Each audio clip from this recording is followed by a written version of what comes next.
Boxing King Media in association with Boxro. Here with Dean Whyte at the Fight Week Hotel for Eubank Jr. Ben. Dean, I understand you're reading some latest news. There we go, guys. Postponed. So that's official. That's on Eddie Hearn's page, that on Instagram. So the fight is off. It's a shame because I wanted to see that fight. I think the key word you said there, postponed. So it's not cancelled, it's not off. So that suggests they may have a new date imminently. Well, I hope it's not this side of the year, is it? We want to keep our money for Christmas, mate. You know what I mean?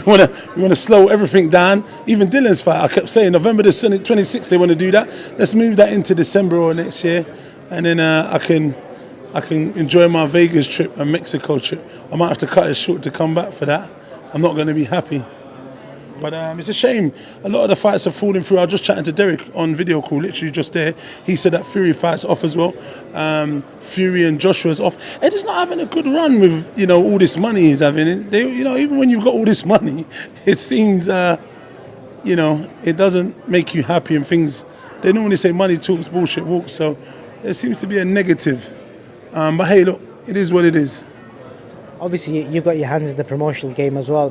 Just as a rough figure, I'm not active exact numbers, what kind of money do you think the Zone Matchroom are probably losing from this event? That's the thing. That's what's more concerning, the amount of money that's being lost.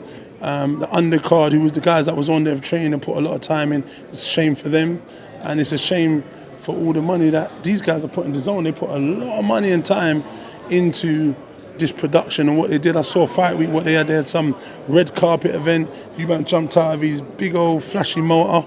Red carpet, his jacket, they was talking about his coat, and they was going on a big old swan song about this and that.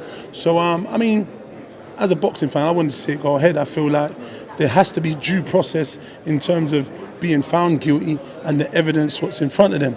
If you're arrested for a crime, there is a due process. There is, an investigation and time. You're bailed until something pending. And then, your life still continues. And even talking to Michelle Phelps there, she was saying that the board said both guys could fight, but they couldn't fight each other. It is absolutely mind-boggling. That's what Eddie Hearn told her. Mind-boggling. What does that even mean? So you're not suspended, you can't fight each other, but you can fight different people on the same card. It's absolute lunacy. It's just lunacy. I don't even know what to say. I think the other aspect I picked up from a lot of conversations on Twitter is the fact that Matchroom, Eddie Hearn, Conor Benn, Chris Eubank, they all paid for VADA testing. VADA have pulled a test out that they're saying isn't right, and then nobody's following it. How does that work?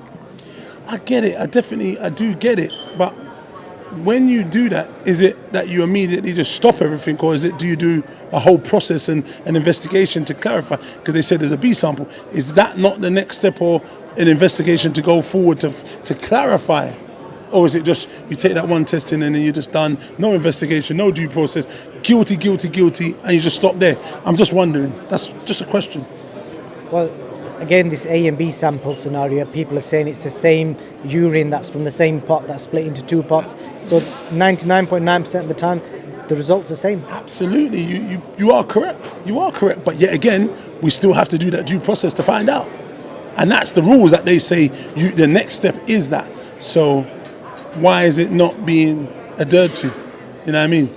If that is the case, or maybe they didn't want to do that next step. I don't know the ins and outs, but look, I know both guys and I like them. I don't want to go too much into them and cast aspersions and do anything against these boys. Oh, go on, you good, yeah? I don't want to do anything against these boys. So like I said, it's a shame.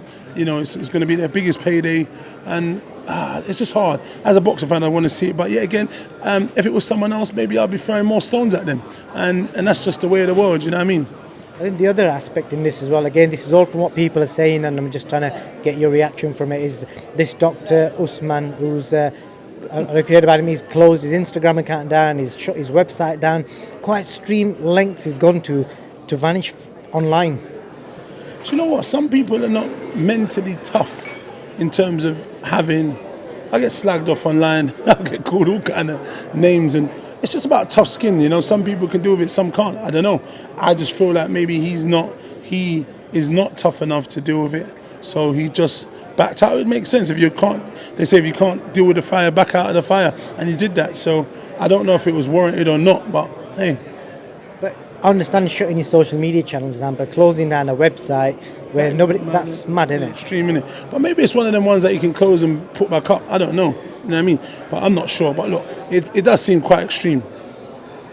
What do you think, because from my understanding, if Conor is found guilty of it, he's looking at potential 2 to 4 year ban. This fight's never happening again, is it? Yeah, that's it, sir. In a nutshell. I just want to move on from this topic.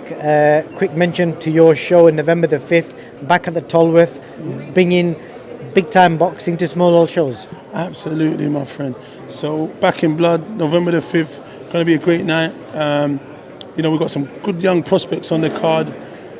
We've actually got a 5-0 kid that wants to do Southern Area Eliminator, so we're looking at that. So if there are any kids who are 50-55, want to do, if they're 4-1, 3-1, 5-2, and they want to be in half decent scraps, give us a DM, message yourself, and let me know, and we'll look at that. You know what I mean?